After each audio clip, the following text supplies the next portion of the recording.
On a élaboré une plateforme dans le cadre de la campagne présidentielle et des législatives pour donner notre vision du système de santé et de la place de l'hôpital dans ce système de santé.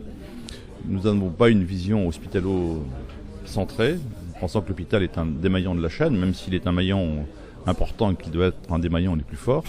Mais donc nous raisonnons plutôt parcours de soins, réseau, tout en réaffirmant bien sûr le rôle du service public hospitalier qui est le seul à même d'assurer en matière hospitalière la pérennité sur le territoire, puisque c'est lui qui accueille tout le monde toute l'année, jour et nuit.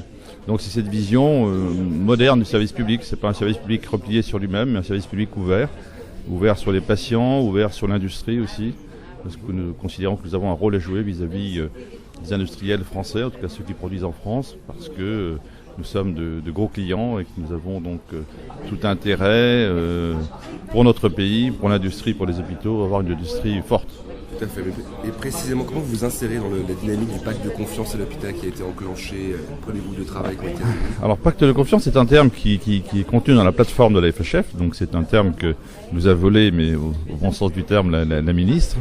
Donc, je crois qu'il faut effectivement restaurer la confiance, parce que même si les Français, eux, ont confiance dans leur hôpital, les professionnels doutaient un peu, et je crois que la ministre a eu raison d'engager ce dialogue et cette concertation avec l'ensemble des professionnels médicaux et non médicaux.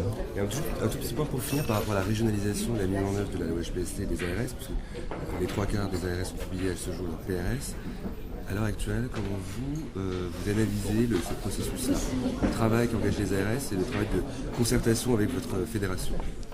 Alors les ARS, nous les avons souhaités. Je crois que c'était le seul moyen d'avoir une vision cohérente de l'ensemble du système de santé, alors que les ARH étaient focalisés sur l'hôpital. Nous souhaiterions, on l'a dit au ministère, on l'a dit aux ARS, des ARS plus régulatrices et pilotes et moins interventionnistes dans la gestion hospitalière. C'est un peu le travers du moment, pas dans toutes mais dans certaines. Et donc nous appelons de nos voeux des ARS qui se repositionnent dans leur rôle stratégique.